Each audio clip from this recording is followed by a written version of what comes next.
Alors, quand il fleurissait, une odeur entêtante se répandait sur toute la concession. Quand apparaissaient les fruits, il nous était juste permis de les regarder. Nous devions attendre patiemment qu'ils fussent mûrs. Mon père alors, qui, en tant que chef de famille et chef d'une innombrable famille, gouvernait la concession, donnait l'ordre de les cueillir. Les hommes qui faisaient cette cueillette apportaient au fur et à mesure les paniers à mon père, et celui-ci les répartissait entre les habitants de la concession, ses voisins et ses clients. Après quoi, il nous était permis de puiser dans les paniers, et à discrétion. Mon père donnait facilement et même avec prodigalité. Quiconque se présentait partageait nos repas. Et comme je ne mangeais guère aussi vite que ses invités, j'eusse risqué de demeurer éternellement sur ma faim, si ma mère n'eût pris la précaution de réserver ma part. Mets-toi ici, me disait-elle, et mange, car ton père est fou. Elle ne voyait pas d'un bon œil ses invités, un peu bien nombreux à son gré, un peu bien pressés de puiser dans le plat. Mon père, lui, mangeait fort peu. Il était d'une extrême sobriété. Nous habitions en bordure du chemin de fer. Les trains longeaient la barrière de rousseaux tressés qui limitait la concession. Il la longeait à vrai dire de si près que des flammèches échappées de la locomotive mettaient parfois le feu à la clôture. Et il fallait se hâter d'éteindre ce début d'incendie si on ne voulait pas voir tout flamber. Ces alertes un peu effrayantes, un peu divertissantes, appelaient mon attention sur le passage des trains et même quand il n'y avait pas de train. Car le passage des trains à cette époque dépendait tout entier encore du trafic fluvial et c'était un trafic de plus en plus irrégulier. J'allais passer de longs moments dans la contemplation de la voie ferrée. Les rails luisaient cruellement dans une lumière que rien à cet endroit ne venait tamiser. Chauffé dès l'aube, le ballast de pierre rouge était brûlant. Il était au point que l'huile tombée des locomotives était buée et qu'il n'en demeurait seulement pas trace. Est-ce cette chaleur de four ou est-ce l'huile? L'odeur d'huile qui malgré tout subsistait, qui attirait les serpents? Je ne sais pas. Le fait que souvent je surprenais des serpents à ramper sur le ballast cuit et recuit par le soleil, et ils arrivaient fatalement que les serpents pénétrassent dans la concession. Depuis qu'on m'avait défendu de jouer avec des serpents, sitôt que j'en apercevais un, j'accourais chez ma mère. « Il y a un serpent !» criai-je. « Encore un !» s'écriait ma mère. Et elle venait voir quelle sorte de serpent c'était.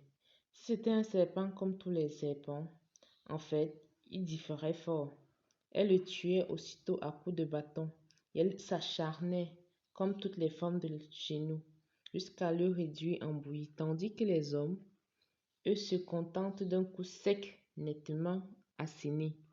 Un jour pourtant, je remarquai un petit serpent noir au corps particulièrement brillant qui se dirigeait sans hâte vers l'atelier.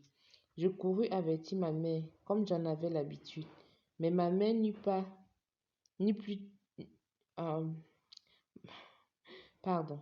Ma mère n'eut pas plus tôt aperçu le serpent noir qu'elle me dit gravement: Celui-ci, mon enfant, il ne faut pas le tuer. Ce serpent n'est pas un serpent comme les autres. Il ne te fera aucun mal. Néanmoins, ne contrarie jamais sa course. Personne dans la concession n'ignorait que ce serpent-là, on ne pouvait pas le tuer. Sauf moi, sauf mes petits compagnons de jeu. Je présume que Nous étions encore des enfants naïfs. Ce serpent, ajouta ma mère, est le génie de ton père. Je considérais le serpent avec ébahissement. Il poursuivait sa route vers l'atelier. Il avançait gracieusement, très sûr de lui. Eût-on dit. Et comment, conscient de son immunité, son corps éclatant et noir étincelait dans la lumière crue. Quand il fut parvenu à l'atelier, j'avisai pour la première fois qu'il y avait là aménagé un ras du sol, un trou dans la paroi. Le serpent disparut dans ce trou. Tu vois, le serpent va faire la visite à ton père, dit encore ma mère. Bien que le merveilleux me fût familier, je demeurais muet tant mon étonnement était grand. Qu'est-ce qu'un serpent avait à faire avec mon père? Et pourquoi ce serpent-là précisément? On ne le tuait pas parce qu'il était le génie de mon père? Du moins, était-ce la raison que ma mère donnait?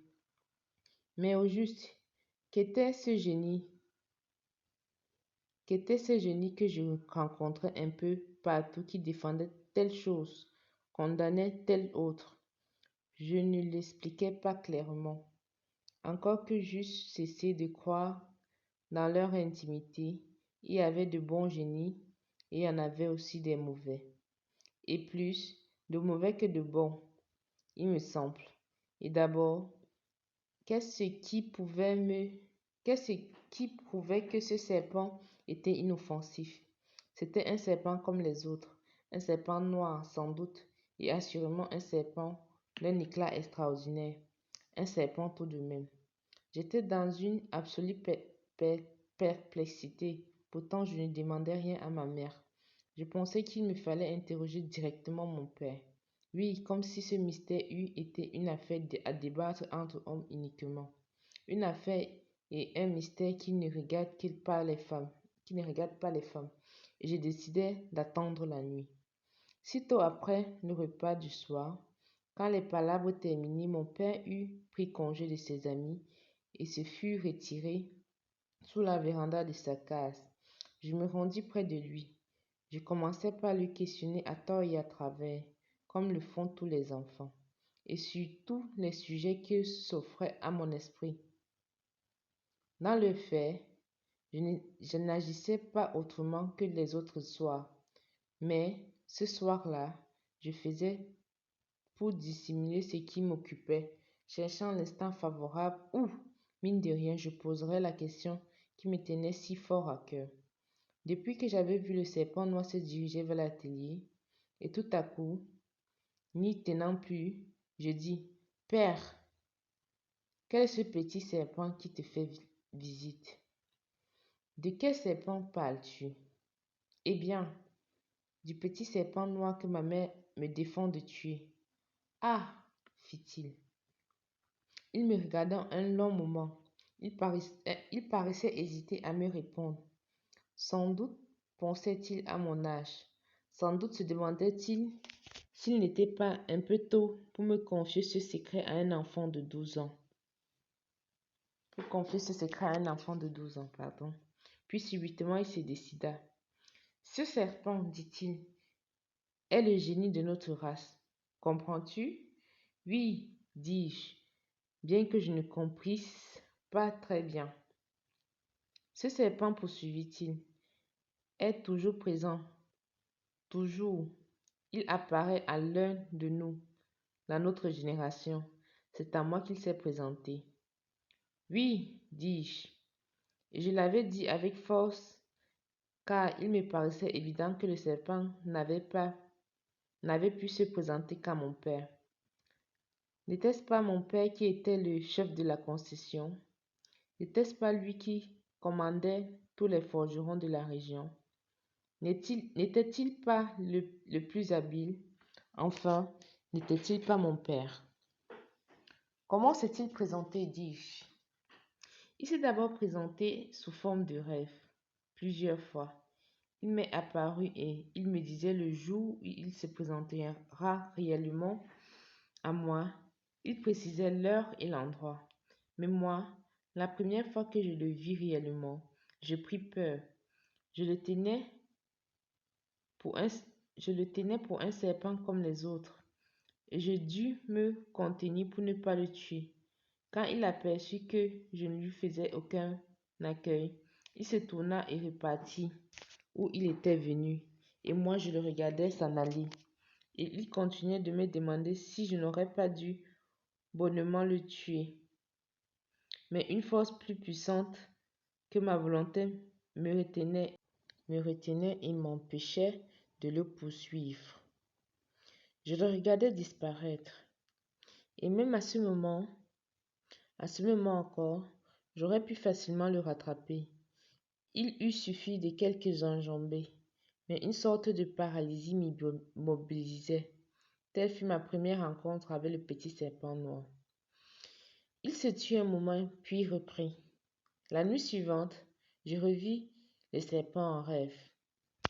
Je suis venu comme je t'en avais averti, dit-il. Et toi, tu ne m'as fait nul accueil. Et même, je te voyais sur le point de me faire mauvais accueil. Je lisais dans tes yeux. Pourquoi me repousses-tu? Je suis le génie de ta race. Et c'est en tant que génie de ta race que je me présente à toi, comme au plus digne. Cesse donc de me craindre et prends garde de me repousser, car je t'apporte le succès. Dès lors, j'accueillis le serpent. Quand, pour la seconde fois, il se présenta, je l'accueillis sans crainte, je l'accueillis avec amitié, et lui ne me fit jamais que du bien. Mon père se tut encore un moment, puis il dit, tu vois bien toi-même que je ne suis pas plus capable qu'un autre, que je n'ai rien de plus que les autres, et même que j'ai moins que les autres. Je donne tout, puisque je donnerai jusqu'à ma dernière chemise. Pourtant, je suis plus connu que les autres, et mon nom est dans toutes les bouches, et c'est moi qui règne sur tous les forgerons des 5 cantons du cercle. S'il en est ainsi, c'est par la grâce seule de ce serpent, génie de notre race. C'est à ce serpent que je dois tout, et c'est lui aussi qui m'avertit de tout. Ainsi, je ne m'étonne point à mon réveil de voir tel ou tel m'attendant devant l'atelier. Je sais que tel ou tel sera là. Je ne m'étonne pas davantage de voir se produire telle ou telle panne de moto ou de vélo ou tel accident d'horlogerie. D'avance, je sais ce qui viendra. Tout m'a été dicté au cours de la nuit, et par la même occasion tout le travail que j'aurai à faire. Si bien que, d'emblée, sans avoir à y réfléchir, je sais que j'aurai à faire. Si bien que, d'emblée, sans avoir à réfléchir, je sais comment je remédierai à ce qu'on va me présenter. Et c'est là qui a établi ma renommée d'artisan. Mais dis-toi bien que tout cela, je le dois au serpent, je dois au génie de notre race. Il se tut et je sus alors quand mon père revenait de promenade et entrait dans l'atelier, il pouvait dire aux apprentis, à mon absence, un tel ou un tel est venu. Il était vêtu de telle façon, il venait de tel endroit, il apportait tel travail. Et tous s'émerveillaient fort de cet étrange savoir. À présent, je comprenais d'où mon père tirait sa connaissance des événements. Quand je relevai les yeux, je vis que mon père m'observait. Je t'ai dit tout cela, petit, parce que tu es mon fils, l'aîné de mes fils, et que je n'ai rien à te cacher. Il y a une manière de conduite à tenir et certaines façons d'agir, pour qu'un jour le génie de notre race se dirige vers toi aussi. J'étais, moi, dans cette ligne de conduite qui détermine notre génie à nous visiter. Oh, inconsciemment, peut-être, mais toujours est-il que si tu veux que le génie de notre race te visite un jour, si tu veux en hériter à ton tour, il faudra que tu t'adaptes ce même comportement. Il faudra désormais que tu me fréquentes davantage. Il me regarda avec passion et, brusquement, il soupira. J'ai peur, j'ai bien peur, petit, car tu ne me fréquentes jamais assez. Tu vas à l'école et, un jour, tu quitteras cette école pour une autre, pour une plus grande. Tu me quitteras, petit. Et de nouveau, il soupira. Je voyais qu'il avait le cœur lourd. La lampe tempête suspendue à la véranda l'éclairait crûment. Il me parut soudain comme un vieilli. Père, m'écriai-je. Fils, dit-il à mi-voix. Et je ne savais plus si je devais continuer d'aller à l'école ou je devais demeurer dans l'atelier. J'étais dans un trouble inexprimable. Va maintenant, dit mon père. Je me levai et me dirigeai vers la case de ma mère. La nuit scintillait d'étoiles. La nuit ôtait au champ d'étoiles. Un hibou ululait, tout proche. Ah! Où était ma voix? Savais-je encore où était ma voix? Mon désarroi était à l'image du ciel, sans limite, mais ce ciel, hélas, était sans étoiles. J'entrai dans la case de ma mère, qui était alors la mienne, et me couchai aussitôt.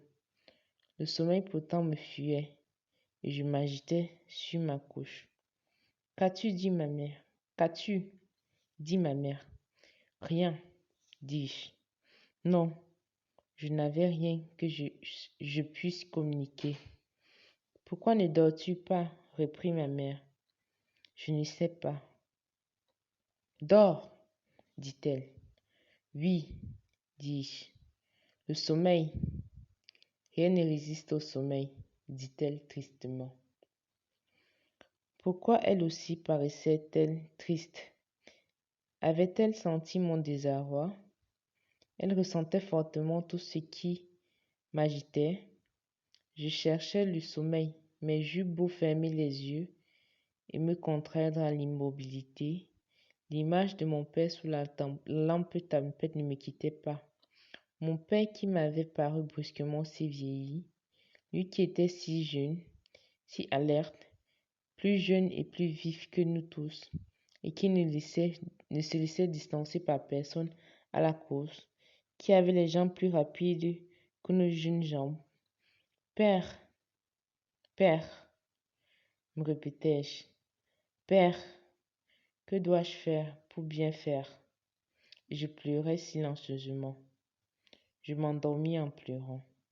Par la suite, il ne fut plus question entre nous du petit serpent noir. Mon père m'en avait parlé pour la première fois et la dernière fois.